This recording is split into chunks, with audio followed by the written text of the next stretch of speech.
शांगुधर कृष्णा कुंभार sir यांना विनंती आपण थोडक्या वेळामध्ये आवडतो. सर्वांना नमस्कार. माझं नाव शांगुधर कृष्णा कुंभार. सगळं सांगणार मी, कारण मला 5 मिनिटं बोलणार तरी सर दादा मी बोलतो 2-3 मिनिटं. माझं नाव शांगुधर कृष्णा कुंभार. शांगुधर हे माझं नाव थोडंसं तुमच्या सर्वांच्या ऐकण्यात वेगळंच असतं. विष्णू सहस्त्रनामामध्ये 996 नंबरला माझ्या नावाचा उल्लेख होतो. माझे वडील अध्यात्मातले असल्यामुळं त्यांनी त्या काळी माझं नाव शांगुधर असं ठेवलं. गेली 10-15 वर्ष झालं मी ह्या पुरस्काराची वाट पाहतो. माझ्या मनामध्ये एक प्रकारची इच्छा होती, पण त्याला मुहूर्त यायला वेळ लागला. आणि मुहूर्त इतका चांगला आलाय की देवशयनी एकादशीला विष्णू झोपी जातात असं आपण म्हणतो. आणि त्या काळामध्ये प्रत्येकाकडे वेगळा वेगळा चार्ज दिला जातो.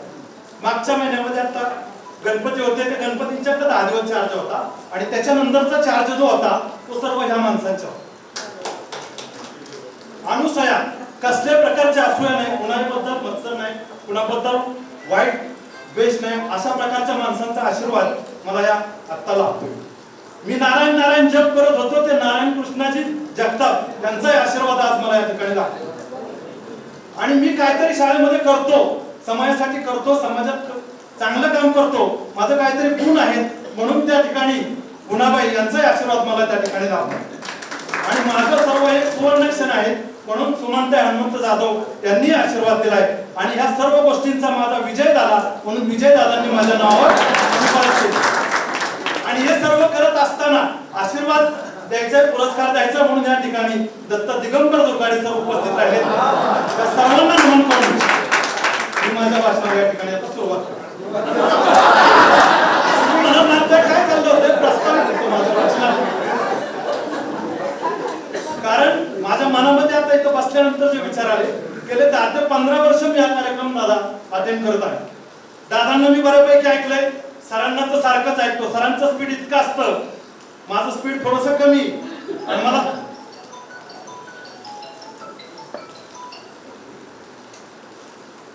थोडे माझ्या प्रेम करणारे आमचे वीरची मंडळी त्या ठिकाणी आलेले. वीर देवस्थानमध्ये मी समाजकारण करत असताना, शासकीय नोकरीमध्ये असताना त्या ठिकाणी वीर देवस्थानच्या विश्वस्तपदी मला 2 वेळा संधी मिळाली. कारण समाजामध्ये मी काहीतरी काम करतो, एक चळवळीतला कार्यकर्ता आहे. आतापर्यंत मला बरेच पुरस्कार मिळाले, परंतु हा पुरस्कार मिळावा अशा प्रकारची माझ्या मनामध्ये बरेच वर्ष इच्छा होती. लोणकर सरांचा मला फोन आला. लोणकर म्हटले, सुनील लोणकर सर, की तुमचं नाव सांगितले. म्हटलं काय हरकत नाही, चांगली गोष्ट आहे, बऱ्याच वर्षांनी योग आलाय आणि हा पितृ पक्षातला यांच्याकडे सत्ता असताना योग आला, अतिशय मला. रमेश दादांनी सांगितलं की अनुसाहेब कृष्णाजी जगताप यांच्याकडे शिक्षणाबद्दल त्यांना कसं प्रेम होतं. आणि त्या आज कसं आहे, हम दो हमारा एक, त्या काळात 7-7 भावंड आणि आज त्यांचं वय 87-88 वर्षाची त्यांनी 4 दिवस पाहिजे. म्हणजे अशा प्रकारचं आयुर्मान लाभणं ही सुद्धा अतिशय चांगल्या प्रकारची मनोवृत्ती असल्याशिवाय लाभू शकत नाही. तन मन धन सगळ्या गोष्टी तुमच्या सक्षम असल्या पाहिजेत, त्याच्याशिवाय तुम्हाला आयुर्मान भविष्यामध्ये लाभणार नाही. आणि ही सगळी शिक्षण क्षेत्रामध्ये प्रेम करणारी, शिक्षणामध्ये काम करणारी सगळी मंडळी. आणि रमेश दादांनी सांगितलं की विचारांना आम्ही सांगितलं की आपण ह्या पूर्वजांच्या नामाच्या प्रित्यर्थ, स्मृती प्रित्यर्थ पुरस्कार चालू करू. आणि या प्रतिष्ठानने चालू केलं. आता आमचे मुळीक सर माझे जुने मित्र सहकारी, पण आपण कधी त्यांच्यापाशी हा विषय काढला नव्हता.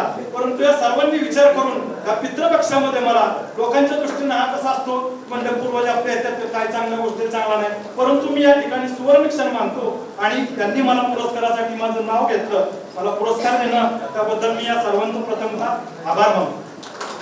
प्राथमिक मधून शिक्षकांमध्ये फक्त मला पुरस्कार मिळालाय आणि आमच्या जगतापताई यांना पुरस्कार मिळालाय. 2च पुरस्कार मिळाले. पुरस्कार निवडक आहे, अतिशय आनंद वाटतो. पुरस्कारांची भावगर्दी या ठिकाणी नाही. नक्कीच तुम्हाला सर्वांना ज्ञात असेल की ज्या ठिकाणी गुणवत्ता चांगलं काम केलं जातं त्याला पुरस्कृत केलं जातं. मी माझ्या शाळेच्या बद्दल 2 मिनिटांमध्ये सांगतो आणि या ठिकाणी माझं भाषण संपवणार आहे. माझी शाळा कुंभारकरवाडी शाळा आहे. 2019 साली मी त्या ठिकाणी चार्ज घेतला. त्यावेळी सर त्या तिथला पट होता 9 पट असताना आता परिस्थिती अशी, शासन सगळ्या शाळा बंद करायला निघाले. निगेटिव्ह आज सांगितलं नाही पाहिजे, परंतु वास्तवात कुठतरी घुसलं पाहिजे. आणि आज शासनाचा कल शाळा बंद करण्याकडे आहे. 9 पटाची शाळा दादा, 9 पटाची शाळा आज माझी 54 पटापर्यंत घेऊन लागली. पहिल्या वर्षी माझा 9चा पट 16 झाला, 16चा 22 झाला, 22चा 27 झाला, 27चा 33 झाला आणि 33चा आज माझा जूनला 54 पट होता. आणि 54 पटामध्ये प्रॉपर विद्यार्थी फक्त 5 होते. बाकी 49 विद्यार्थी जेजुरी गावातून, जेजुरी शहरातून सरांच्या सासरवाडीतून येतात. त्यांच्या सासरवाडीतले सुद्धा विद्यार्थी माझ्याकडे आहेत. 7वा आहेत, 12वा आहेत, सगळ्यांचे विद्यार्थी माझ्याकडे आहेत. सांगायचं तात्पर्य असं की काहीतरी उपक्रम चमत्कार दाखवल्याशिवाय नमस्कार होत नाही. आणि या सर्व साक्षीचे आमचे मार्गदर्शक जगदाळे सर या ठिकाणी उपस्थित आहेत. त्यांनी ज्या ज्यावेळी शाळा म्हणजे व्हिजिट केली त्यावेळी आमचं त्यांनी कौतुकच केले. आज मी तिला सर्व शिक्षकांसाठी मी विनंतीपूर्वक सांगतो की आपला पट कमी व्हायला लागलाय, जनंतर घटलाय, तर नेमकं काय झालंय. आणि शहरीकरणामुळे ग्रामीण भागामध्ये जे 6 ते 14व्या गटातली मुले त्यांची संख्या कमी आहे. आणि अशा काळामध्ये 7 वर्षामध्ये आमचा 9 पटात 9 विद्यार्थी असणारी शाळा आज 54 पटापर्यंत गेली. त्या ठिकाणी मी चांगल्या प्रकारचे उपक्रम राबवतो. उदाहरणार्थ समजा बंडू काकांचे शिक्षण प्रेमी आहेत, बंडू काकाला म्हणाले तुमच्या नावाची ट्रॉफी द्या, ती ट्रॉफी मी विद्यार्थ्याला देतो. बंडू काकाचा शाळेचा काही संबंध नसतो, फक्त बंडू काकाला शिक्षणाबद्दल आवड आहे. मग अशा प्रकारचा उपक्रम मी राबवलो. जवळजवळ दरवर्षी मी 11,000 रुपयाची पारितोषिक त्या विद्यार्थ्यांना वाटतो. विद्यार्थी खाडेसाहेबांचा पण दक्षिण बंडू काका, बंडू काका आजारान खाडेसाहेब बी आजार. म्हणण्याचा उद्देश काय, माणसं जुळवण्याचं कौशल्य आम्ही त्या ठिकाणी प्राप्त केलं. माझ्या सहकारी आहेत विद्या मेत्रे मॅडम, त्या सुद्धा अतिशय जीवतोडून त्या ठिकाणी काम करत असतात. आणि हे काम करत असताना तिथल्या सर्व लोकांचं आम्हाला अतिशय चांगल्या प्रकारचं सहकार्य लागतं. मी आता शासनाने मध्यंतरी हमी कायदा काढला होता, तर मी तिथं ऍडमिशन घेताना थोडस लोकांना ऑड वाटत, मी हमी देतो की तुमचा विद्यार्थी, तुमचा पाल्य 4थी पास आउट होताना त्याला 30 पर्यंत पाडे. ही आउटडेटेड गोष्ट आहे तुमच्या दृष्टीनं. आता कॅल्सीवर केले की लगेच गणित होतं, परंतु मी त्यांना हमी देतो की तुम्ही जर मला सहकार्य केलं, बघा एक अट असते की पालकांनी जर सहकार्य केलं तर माझा विद्यार्थी 4थी पास आउट होताना 30 पर्यंत पाडे उलटे म्हणतो आणि सुलटे म्हणतो. आणि माझं चॅलेंज आहे, मागच्या वर्षी माझ्याकडे 10 विद्यार्थी होते, 6 विद्यार्थी साक्षर आहेत, 6 विद्यार्थी उलटे सुलटे पाडे म्हणतो. त्याचे परीक्षण त्यांनी केलं. आता जरी तुम्ही आला तर पहिलीतल्या माझ्याकडे आता 17 विद्यार्थी, त्यामध्ये ज्युनियर कॉलेजच्या प्राध्यापकांची मुलं माझ्याकडे आहेत. इंग्लिश मीडियमला शिकवणाऱ्या महिलांची मुलं माझ्याकडे आहेत मराठी शाळेमध्ये. आणि 3 किलोमीटर वरून कोण येतं, कोण 5 किलोमीटरवरून होतो. प्रत्येकाने कोण त्याच्या सोयीनुसार त्या ठिकाणी पालक आलो. आज मी तिला जसं कॉन्व्हेंट स्कूलला मुलं पालकांची काळजी घेतात, त्याप्रमाणे दादा माझ्या शाळेमधली मुलं काळजी घेतात. आणि हे सर्व असताना तुम्ही माझी निवड केली, मला अतिशय आनंद आहे. पुरस्कार मिळत जातील, परंतु तुमच्या पुरस्काराचे मी 15 वर्ष खरंच वाढवतो. कारण मी बऱ्याच वेळा दादांचं भाषण ऐकतो, दादा अगदी मिश्किलपणे कधी कधी मस्त मध्ये त्यामध्ये बोलत असतात. त्या सगळ्या गोष्टी मला माहीत आहेत. आणि माझ्या शाळेचं दुसरं असं वैशिष्ट्य की पहिलीत आल्यानंतर 3 महिन्यामध्ये मुलांना वाचन आलं पाहिजे.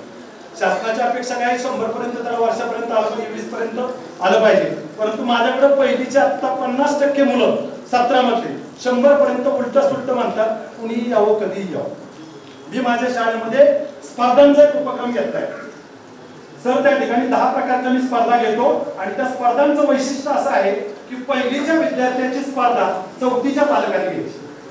पारदर्शकता इतकी, मी स्वतः त्यात काम कमी करतो, फक्त रॉ मटेरियल आणण्याचं काम मी त्या ठिकाणी करत असतो. आता मागच्या महिन्यामध्ये माझ्याकडे आपले अधिकारी, आपले पदाधिकारी अशा प्रकारची स्पर्धा पार पडली. त्यामध्ये 25 अधिकारी पदाधिकारी मी दिले होते. तर त्यांचं पाठांतर मुलांना करायला सांगितलं होतं. 25 पैकी 20 पदाधिकाऱ्यांची जर नावं सांगितली तर त्याला 10 मार्क. आणि 10 गुण दिल्यानंतर मी त्याला चांगलं, अतिशय चांगल्या प्रकारचं दर्जाचं सर्टिफिकेट प्रत्येक वेळी मी त्याला देतो. आणि वर्षाच्या नंतर 10 स्पर्धा झाल्यानंतर जास्तीत जास्त टॉप मध्ये जो मुलगा असेल त्याला उदाहरणार्थ बंडोबांच्या नावाने 1100 रुपयाची ट्रॉफी त्याला मी देत असतो. ट्रॉफी देत असताना त्यांनाही आनंद होतो, देणाऱ्यालाही आनंद होतो. आणि सगळ्यात महत्वाचं माझा कार्यभार त्या ठिकाणी पार पडतो. अशा प्रकारची योजना ही आपल्या तालुक्यामध्ये फक्त एकमेव शाळा आहे. मला तुम्ही पुरस्कार दिला त्याबद्दल मी पुन्हा एकदा दादा तुमचं, सरांचं आणि सर्व तुमच्या प्रतिष्ठानचं, मुळीक सर तुमचंही, तुम्ही मला फोन केला लगेच, आनंद वाटला. पुन्हा एकदा मी सर्वांचा आभार मानतो. आणि या सर्व चित्रपक्षामध्ये या सर्वांना मी नमन करतो आणि थांबतो. धन्यवाद.